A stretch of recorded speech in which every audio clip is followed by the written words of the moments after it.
นนี้หลังจากกินข้าวช่วยแล้วก็พักผ่อนประมาณชั่วโมงหนึ่งอันนี้ก็ได้มาเปิดเครื่องเจาะหาน้ำต่ออันนี้ก็บ่ฮู้ว่าเจาะไปได้ลึกจักเม็ดแล้วครับบ่ฮู้คือกันเนาะค่อยก็มาติดตามถ่ายคลิปไว้เบิ่งว่าเขาเจ้าเจาะไปฮอดขั้นตอนได้แล้วเนาะ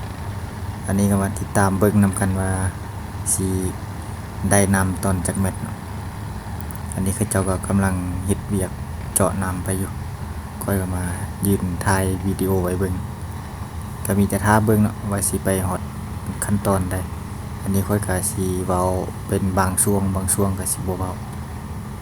มีแต่ท่าเบิ่งไปนำกันเนาะ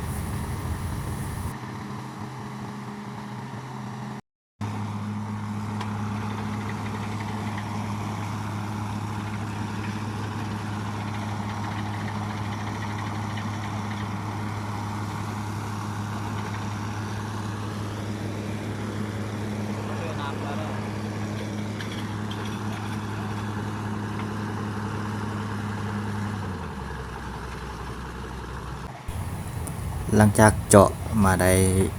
สักพักหนึ่งก็อันนี้ก็เริ่มเห็นมีน้ำไหลขึ้นมาเนาะอันนี้จะเป็นน้ำที่เจาะลงไปฮอดทางลุ่มแหละอันมันก็มีน้ำขึ้นมาคิดว่าอีกบ่ดนก็น่าจะฮอดน้ำที่เป็นตาไซละอันนี้ก็น้ำมันก็ขึ้นมาเรื่อยๆแล้วเนาะคิดว่าเริ่มจะแล้วละมันจะเป็นน้ำขี้ต้มไหลออกมาไปสิ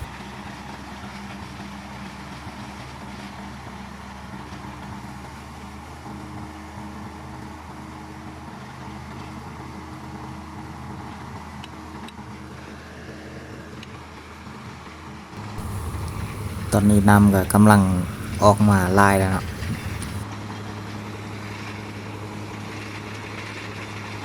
ค่อยมาเคลียร์เป็นคลองน้ำให้มันน้ำมันไหลไปตามถ้าบ่เคลียร์มันก็สิไหลไปทั่วหน้าดินวันนี้มันจะเปื้อนอันนี้ก็เฮ็ดเป็นคลองให้มันไหลไปตามคลองซึ่งค่อยจะขุดไปตามคลองที่ให้มันไปหาเครื่องปลูกแหละมีแต่ถ้าเบิ่งนำกันเนาะว่าน้ำมันสิออกลายบ่อันนี้ก็ค่อยๆเคลียร์ขี้ดินกวดๆให้มันเป็นห้องไว้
ในตอนนี้น้ำก็ออกมาลายพอสมควรแล้วเนาะก็เห็นน้ำมันไหลมาตลอดอยู่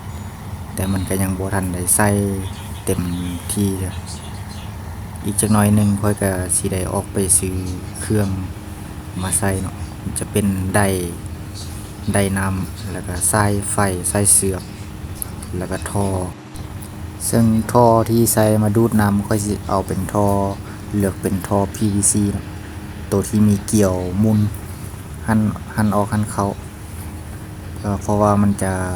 ง่ายในการติดตั้งแล้วก็เพื่อมันมีปัญหาจะได้เอาขึ้นง่ายเนี่ยเดี๋ยวตัวอุปกรณ์พวกนี้จะค่อยเป็นคนทำมันผู้ที่เขาจะมาเจาะน้ำเนาะว่าสิซื้อยังไงให้เขาจะบอกแล้วค่อยไปจดใส่เจียเดี๋ยวจากน้อยค่อยก็สิได้ออกไปแล้วเพราะว่าต่อจากบนนี้ไปค่อยก็สิบ่ได้ถ่ายคลิปต่อเพราะว่าบ่มีคนถ่ายให้เนาะค่อยจะได้ออกไปซื้อเครื่องแล้วก็สิบ่ฮู้ว่าเขาเจ้าเจาะไปได้จักเม็ดเดี๋ยวถ้ากลับมาถามเขาเจ้าตำลังเจาะได้จักเม็ดแล้วก็เจ้าเก็บกูอุปกรณ์ยังได้ค่อยก็สิบ่ได้ถ่ายแล้วเดี๋ยวถ้าตัดไปเบิ่งภาพตอนประกอบเครื่องไดน้ำบัดเดียวเลยเนาะ